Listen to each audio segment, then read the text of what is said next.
Alright, hi everyone, and happy new year to you. I guess it's been quite a minute since I made a video, so I guess the major thing holding me back is just the whole editing stuff, because I really love to tend to be a perfectionist in my artistry. So I'm like, yeah, to make it look good and stuff, but I feel like it's not so necessary. So at least I just get the word out, because many times thinking of how to make the video perfect would hinder me from actually doing it, because there's so much work involved, especially because I'm kind of busy. So I'm just gonna put this one out there, I guess. So what made me make this video, or actually made me to decide, just make the video and forget about the editing, was the dream I had this morning. So I'm just waking up. I'm actually in my pajamas, and yeah, welcome to my room. Good thing you can't see anything. Well, it's tidy anyway, so there's nothing to hide. But so I woke up this morning and I was like, damn, I need to record this, at least so I don't forget it. So I had a dream, and I would say, I'm not sure, I don't think I have dreams very often actually. But when I do, they are usually very, very serious. And I believe dreams, as opposed to what the science will tell you, it's not just some stuff that your brain makes up. I mean, there's a whole lot that science doesn't understand, especially when it comes to dreams. And maybe the Bible might be right on that one, because the Bible kind of talks about how it's out of the abundance of the thoughts during the day. So whatever you think on before you sleep, you tend to dream about. Maybe, yeah, it kind of makes sense. But I believe it's another reflection of the spiritual nature of humanity. So dreams are meaningful, to say the least. So I had this dream, and I don't know why. So if you know me very well, I actually graduated from Faith Academy in Nigeria. So that's the school built by Bishop David Oyedepo. It's a secondary school from GS1 to, so I guess that's grade 6 to grade 12, I believe. Yeah. So that's where I attended, and I've graduated since 2016. That's going to 5 years now. But for some reason, many times when I dream, I still dream about the school, the school compound, the school scenario, I'm in there. And it's what the, I'm gonna try not to swear. But it seems like my mind is still caged in there. And I'm it shouldn't be, because, I've really moved on.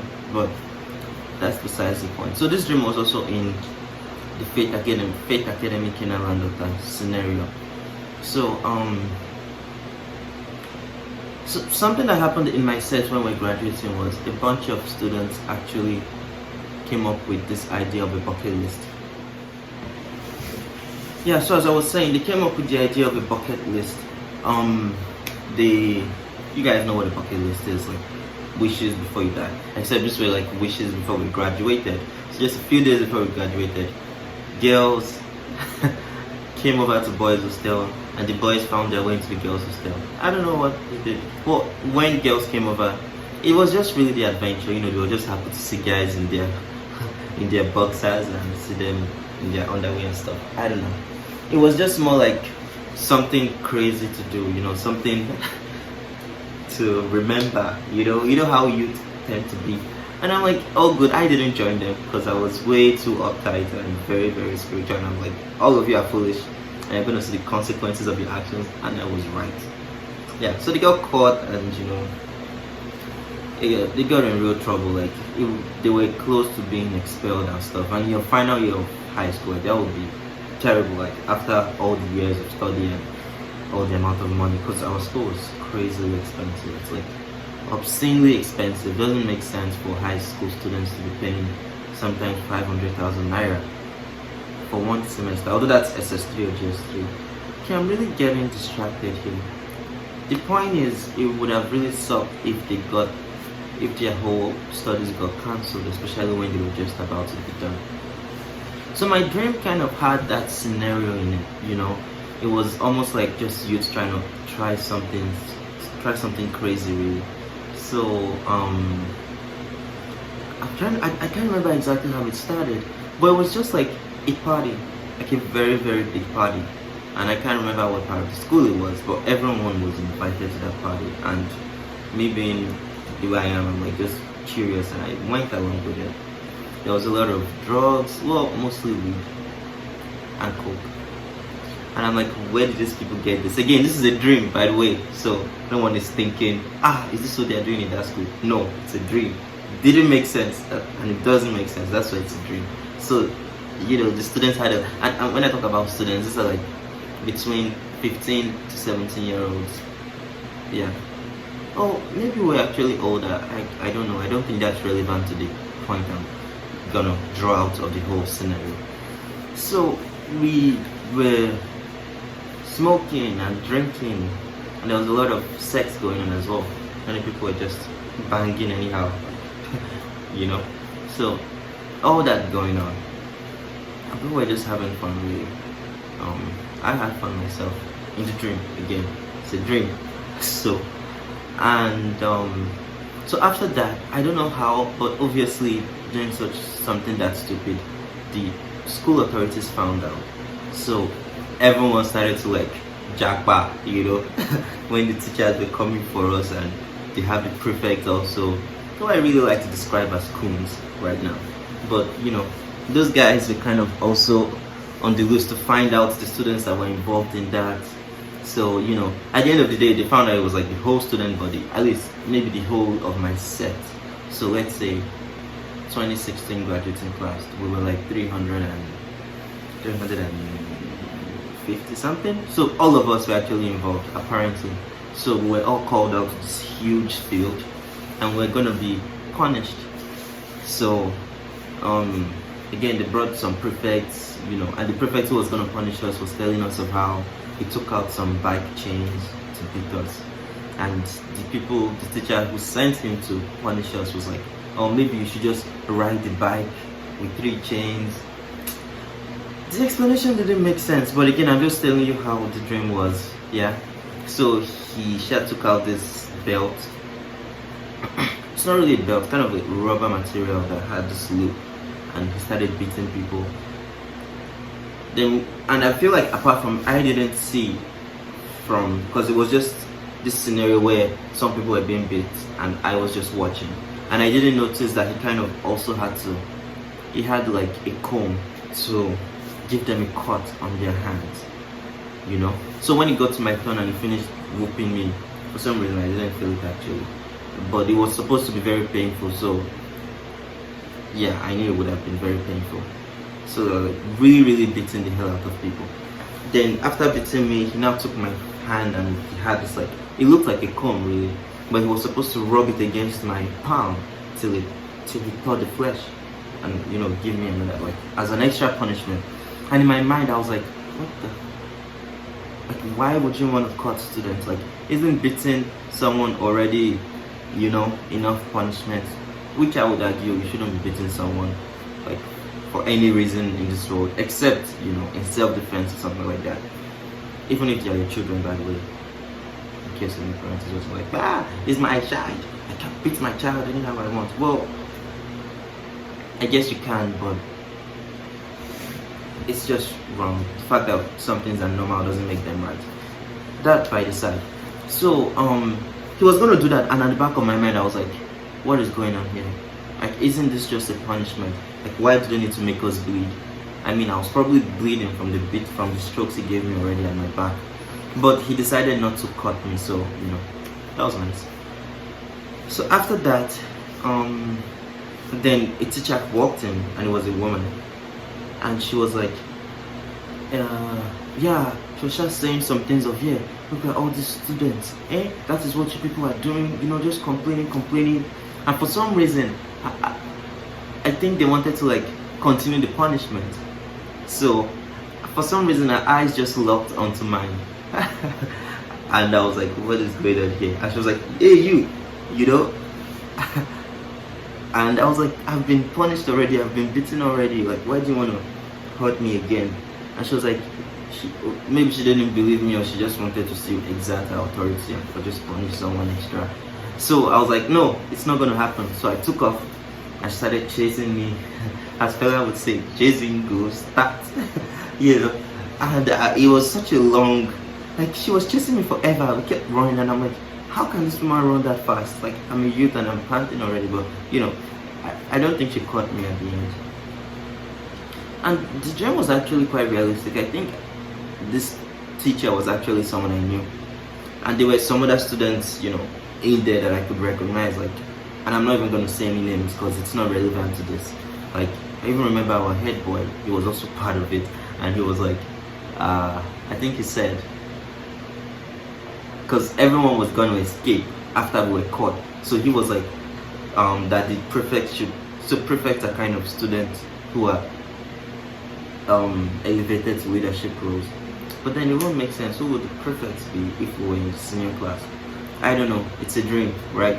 So he was asking the prefects and the prefects like, what would be the consequences if we escaped? Because he also wanted to escape, and apparently it wasn't good. So it was like, you know what? Let's just stay and suffer this punishment once and for all. Anyway, so the woman didn't catch me. Then after that, I think we had, because many times in Faith Academy we would have this, like, there were so many spiritual sessions. Like every morning there would be like devotion at 7 a.m. Every Wednesdays there's the Wednesday midweek service we do. Every Sunday we go to church at 6 a.m. Then we first do our devotion at 6. We do our devotion at 5:30. Then we leave for church at 6:30 ish, or 6 actually, because service starts at 7. First service we have to make. Then we come back from church. We usually have another spiritual program on Sunday as well. Saturday we have spiritual development session as well. So it's just a whole lot of, you know, a whole lot of religious activities going on. So we were gonna have one of those church type of services in our hall. It's called the Multipurpose Hall. It's a big ass hall. So on our way there, there were just so many students, and I was walking with one of my good friends all through school. We don't actually talk so much anymore, but again, the name is not relevant. And for some reason I was just angered within myself, and I started screaming, why do you hate the youth? Like, I was just screaming from just my own voice, and apparently it was really loud. And you know, again, there was just this huge numbers. So like, imagine 200 students walking into a hall. So it was just like that crowd as we're going, and everyone was just walking, and I just started screaming out of the booth, why do you hate the youth? Why do you criminalize the youth? Why do you colonize the youth? I think those are the three I said. And my friend, he also was kind of saying the same thing, and we're kind of just raising our voices, repeating those words, and people started cheering us like, yeah, say it, speak up. You know, it was kind of this mini activism going on there.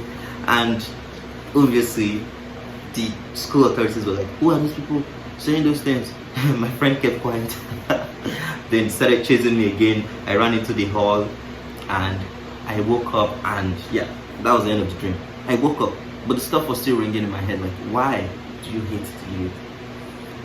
And I feel like many times I don't really express things as adequately as I should, but this dream is within the context of my thought process for the past maybe just a few months actually, of the nature of youth, especially black youth, and the way we are treated by society, and treated by our families, treated by our own parents.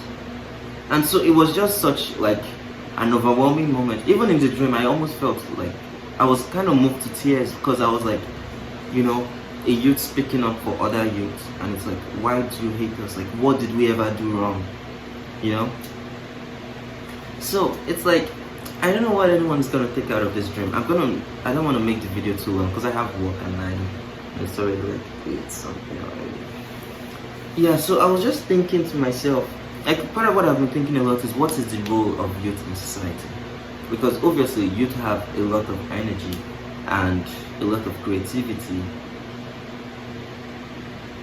but we have very little wisdom, really. I mean, we do have wisdom, but like, ideally, we shouldn't be. Youth shouldn't necessarily be the ones to rely on for knowledge. I believe so. Just cause, look at the time. Like, I am 20 something. Obviously, by the time I get to age 40 or 50, I'm gonna be at least 3 times wiser than I am. Well, maybe not wiser, I mean, I would, but many people aren't, because age doesn't necessarily mean wisdom. But at least in terms of knowledge and experience, it would be much more higher at that age. In fact, in psychology, we talk about fluid intelligence versus crystallized intelligence. So fluid intelligence is what youth have, because we are young, so we are much more open-minded, we are much more experimental with our thinking, our lives and stuff like that. So our intelligence is kind of limited but fluid, But then we talk about crystallized intelligence for people who are much older, in that when you've seen life so much and you've known so much and you've experienced so much, you're kind of set. So you have so much wisdom that it's just like, imagine the thought of being crystallized. So maybe that's your brain right there, and there's so much intelligence that's just kind of set there. There's no much room for any more knowledge to come in or for things to mix up or move around, because it's full. Like, imagine a water bottle. Oh, actually, this is a great example. So here's this fancy bottle. I love this. I've had it for maybe a year right now. So there's some little water in it, and it's not full. Oh, whoa! Kind of defeats the whole point. Let me see if I can make this work. You guys are part of a little explanation here. I guess this is kind of how my videos are gonna go from now on. Like, forget this whole script. So there's little water in this. So as I can shake it, you can kind of hear this thing move around. So there's water in it, but it's not full. So it can still move around, and there's more room for extra water to come in.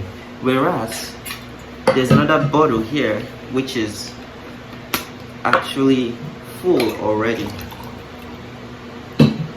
So since this bottle is full already, I guess it's not completely full. But if it were to be full, you wouldn't hear much of that sound, because there's no room for anything to move in it. If you can use your imagination. I don't want to leave here to actually make sure I feel the bottle, because I feel like you guys get the point. So that is kind of how it is. So the point I was making, that youth might not necessarily be the ones for the knowledge in society. What youth rely on is the adults. Ideally, that should be the case. But then I've also been thinking, what then is the role of youth in society? Because what I find right now is that the world is so messed up, and quite frankly, the adult generation has failed in a lot of ways. And I'm not even going to get into that, because part of it is not their fault, because obviously colonialism and stuff, and we kind of have so much more knowledge, not knowledge per se, but information, accessibility to information. You don't even have to watch the news to know what's going on these days. Like, there's Twitter. You don't even have to read the papers. That's how easy it is. So it's like I feel like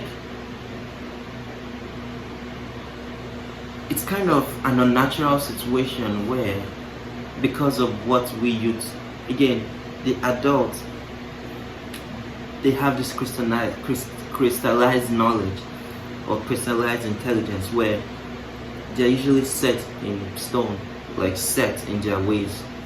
They're usually, for instance, like, how do you decolonize a black adult? Because black people, let me just say motherland people, to be much more inclusive. Most motherland people are actually very, very colonized in our mentalities, especially those that are still like back home in Africa, the motherland. Yeah. So when someone has been colonized for 50 years of their lives, how can you tell them that they are colonized? How can you tell them that they've been a victim? How can you tell them that the ways they've been thinking is wrong? Again, considering 50 years of them living in this culture, acquiring all this knowledge and experience and intelligence, you know, and now they're 50. They're already crystallized, you know. So there's, except there's gonna be some miracle, except by some miracle, it is nearly impossible to change the mindset of the adults. That's why they say you can't teach old dogs new tricks. This is human nature here. I'm not even like blaming anyone, you know, and not to say that the youths are better, no, you know. But then the youth, again, ideally we shouldn't have more knowledge than them. But what's happening here is that because we still have this fluid intelligence, we are actually much more open-minded to truth, you know. So for instance, I'm just going to talk about decolonization just as an example, because that's something that is very dear to my heart, and I think it's kind of, these are the black times, you know. If you guys have not heard the song Black Times by Seun Kuti, you absolutely have to hear that song. It's like, it really captures the era that we are in. Black times. Oh shoot, maybe I'll play it for you guys on there, kind of explain some things I got from it. Anyways, so because youth are actually very fluid in our intelligence, so we are actually much more willing to drop. So for instance, a youth of my age, I don't know if I should expose my age here. I don't trust you guys. I mean, so let's assume I'm 25 years old. Well, actually, maybe that's too much. Let's say I'm 20 years of age, yeah, which is not the case, but let's just, as an example, because I don't want to tell my age. So let's say I'm 20. So for 20 years of my life, I have been indoctrinated, or I have adopted this colonized mentality. Fela calls it colo mentality, yeah, in my mind. But then my intelligence is still fluid. So what that means is I am much more willing to drop some of that colo mentality for a much more, you know, progressive and Afrocentric ideology. So again, that doesn't mean I have more knowledge than the adults who are crystallized, but that would make me much more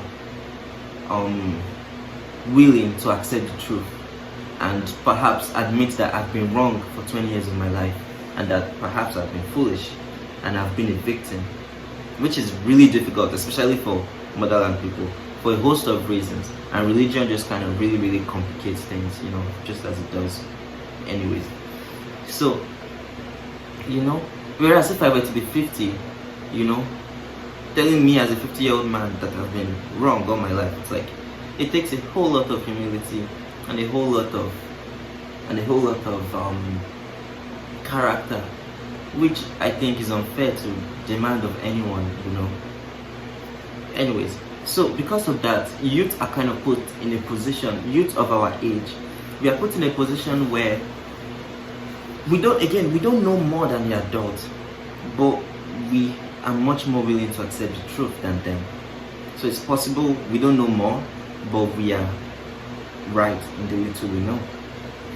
So it becomes complicated because you're still supposed to respect this adult, and they're supposed to be your teachers and your mentors and your parents and all that.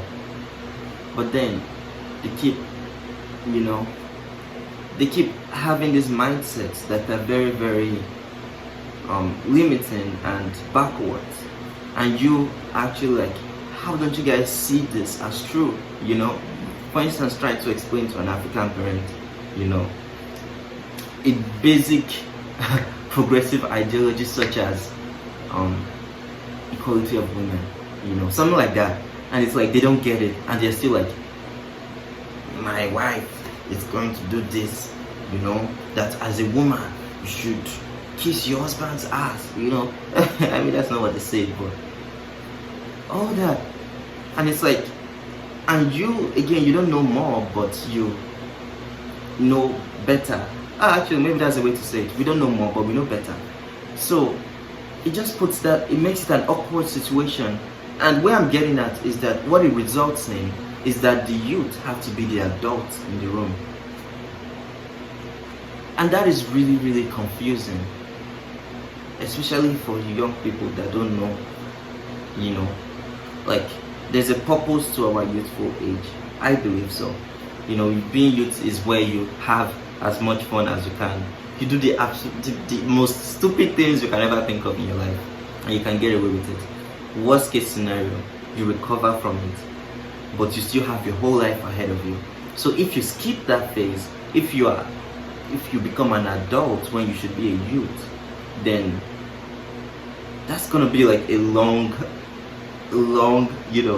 road ahead of you, because then it's like you never get to be a child, you never get to actually live as a normal youth.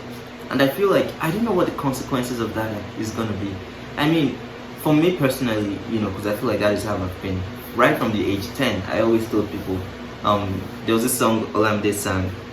I can't remember the title, but it goes along the lines of, I'm sitting on the throne, I'm a grown man and a young body. I'm sitting on the throne, I ain't got beef with nobody, something like that. So I used to sing that, I'm a grown man and a young body, and I was actually like that, I was this old soul, and still am. I don't think I'm ever gonna come out of that. But then, being an old soul from the age of, again, like anyone who knows me well, it's like probably the age of 5. Like I was never allowed to be a child, and I'm not blaming anyone here. We were colonized, shit happens. I'm naturally introverted and introspective, so having all that social toxic pressure on me kind of even made me withdraw down into myself and try to be an adult basically. Anyways, so all that, and it's like, again, if you didn't, what I think to myself personally is, since I never got that chance to be a youth, to be foolish, to make mistakes, I'm never gonna get that chance anymore. Because now, few years down the road, one will be talking about, getting married, having kids, having a much more delicate and important role, maybe in your work, starting a business, going into politics and all that stuff. That is not the time when you're going to make stupid mistakes. You should have had plenty of time in your youth to make those silly mistakes. So when you've been deprived of the play time of your life, when you get to the work time of your life, I have a feeling that it might make people easily jaded and cynical, because it's like, it's just always work, because you've been deprived of something, and that is just you being conscious of it. Like myself, like sometimes, for instance, and this is just me being honest here, I take school like kind of lackadaisically, because I'm like, the hell, I work every day, probably like 14 hours, sometimes 15 hours, sometimes 20 hours a day. Like that is how much work I get done every day. I'm like, what the heck is this school self? Because again, something is missing, something is out of place, so priorities can get easily distorted. So yeah, I guess, okay, how did we get here? We're talking about the dream, but I think that dream is just something we should think about. Why do we hate the youth? Well, I guess again, in the dream, what we did at my school was bad. We shouldn't be smoking, drinking, and wilding, in the compounds of Faith Academy, Kenaland, right next door to the Living Faith Church Worldwide, the largest church auditorium in the world, literally. You can look it up.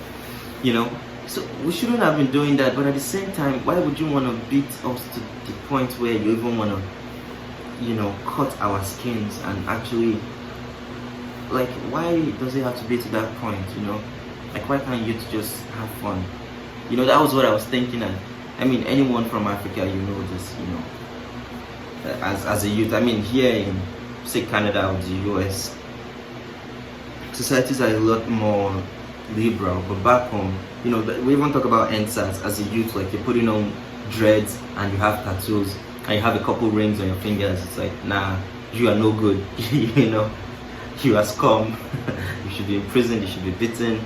The pastors will say bad things about you, your parents could kick you out, stuff like that. So yeah, that's just me thinking out loud this morning, and I hope you guys are having a nice 2021. I don't really believe in the whole Like if we weren't told that it's 2021, like if the whole construct of years didn't exist, January 1st would just be another day that the sun rose and people got about their own work, you know. But at the same time, I guess it's quite helpful that the world has been compartmentalized that way, that, you know, it gives us an opportunity to start afresh, if you will.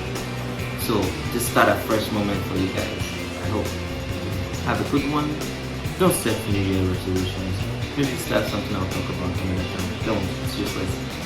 Just try to adopt new mentalities. Where the focus be on your thinking, not, oh, I'm gonna go to the gym every morning, I'm gonna stop eating ice cream, I'm gonna call my mom every day. It's like, it's not gonna work.